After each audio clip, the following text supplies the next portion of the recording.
Looks like he's going for a raise. Well, he's going to try to build this pot up a little bit, extract maximum value from Benjamin. Now this checked around on the flop.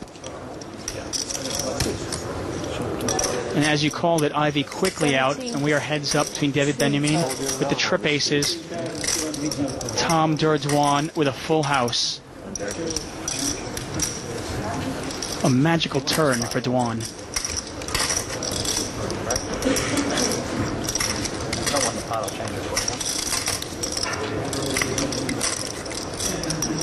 Pot is $33,500. Action back to David Benjamin.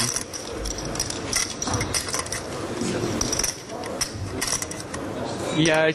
And he's going to call this. He knows that Dwan could be making a move.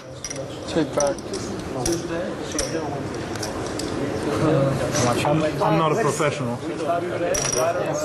17.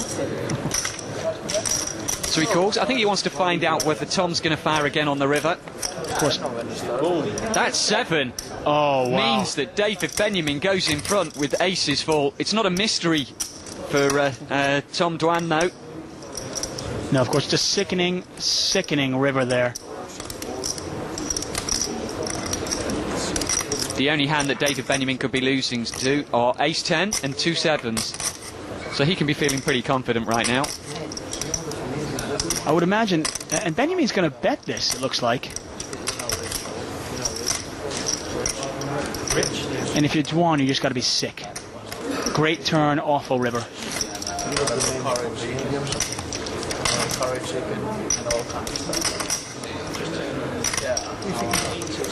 Yeah, but I can't take it. I can't take that. When I use it 1 hour.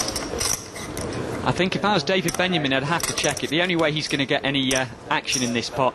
28,000. I was actually going to ask you that. If you're Benjamin, do you check it? Because the only hand that you can actually beat is pocket 10s. Exactly. And I don't think Tom's going to bet again. His only chance is to get someone who's bluffing. Maybe try and represent pocket jacks or pocket 9s or something. You wanted to see what Tom Dwan's going to do. Give him a chance to fire another bullet if he's bluffing. But the truth is, I think once that river card's come down, the action's over. The hand's pretty well finished. On TBC, I don't know if Phil has ever made worse than a bogey. Have you ever made worse than a bogey on TBC? Daniel gave me 3 aside the last time we played. I told him the only way I'm going to come out the house is if you give me 3 aside. We played 27 holes. I didn't do too well. Okay? See, your version of you don't doing too well, I don't know what that means. If you only won 55 or was 120 or I mean if you stand to earn like 350, I mean it's pretty unlucky if you only win 120, right? I didn't do too well on that one, okay? So I'm more of a math guy, Phil, so I'm Hello, here comes Chris Ferguson with pocket kings. Finish your speech. I'm willing to bet he's not just going to flat call. Think about that, that's sick. From the 4,000. He raises it up to 4,000. No. Ellie calling with pocket 7s.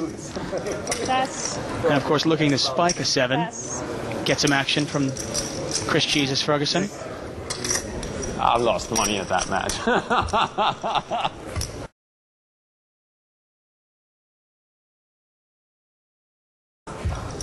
I asked him for a number, and he just couldn't give it. I mean, that just shows us everything. I lost 12,000. That's not the point. The point is I should have won. Oh, trust me, I've lost money at that match. It's a lot of money. He's probably only won a couple of thousand, but counting expenses or something like that, he's small down. Have you ever lost $1 million on the golf course? What? Have you? With Bobby? No. More than one person. But coincidentally, my biggest loss on the golf course was against you. Coincidentally. I mean, that is strange, right? Hard to fathom, but that was actually against you. My biggest loss. Sorry about that one. I think maybe my biggest loss times 3 was against you.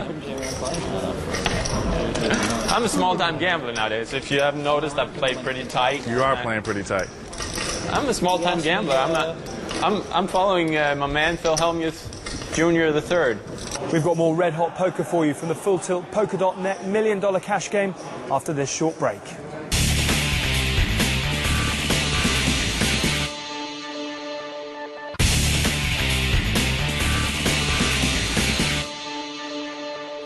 Welcome back to the Full Tilt Poker.net $1 million cash game from right here in central London. Let's get straight back to the action. Rejoin your commentators, Gary Jones and David Tuckman. I did not read your book, and I read my book on tight play, Gus. I know you did. I will admit, I'm not happy to say so on camera, but I actually don't intend to either.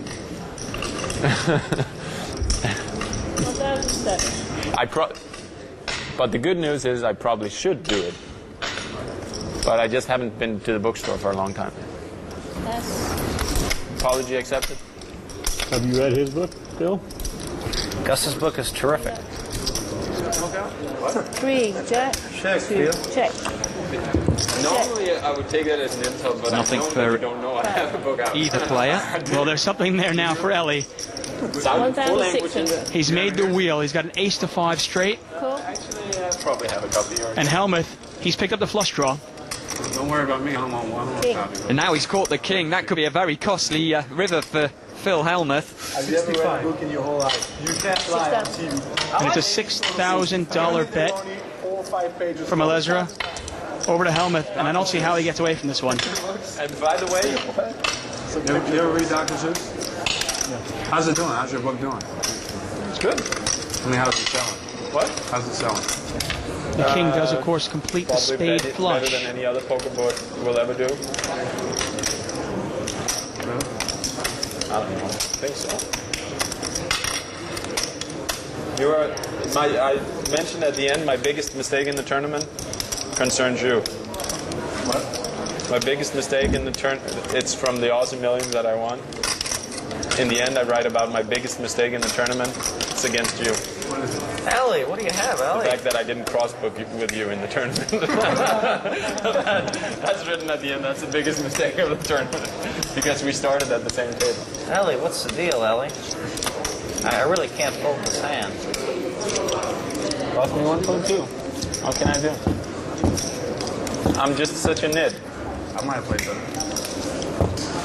That's true. I might not have bluffed off all my chips.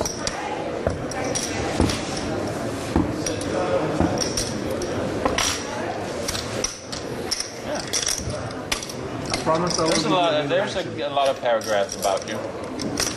from now on. Very positive.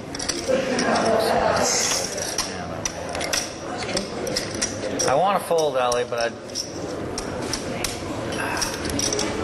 you might have ace-jack, You wrote the whole thing? which is no good. It's probably also the only poker book where actually a poker player wrote the whole book.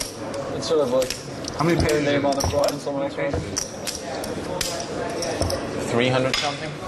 No, I know actually in the English Helmuth does version, call it's like, this. Tough hand to get away from, obviously. Can't beat spades, but I think the curiosity got the best of him. It's down for 65. Yeah, I think if that king doesn't come, if he catches the 10, he might get away from it. But I think he's decided I can't pass this hand. I knew you had it, and I still called. Really only 3 hands in the deck that are going to cost him money. Of course, if the diamond comes off, He meant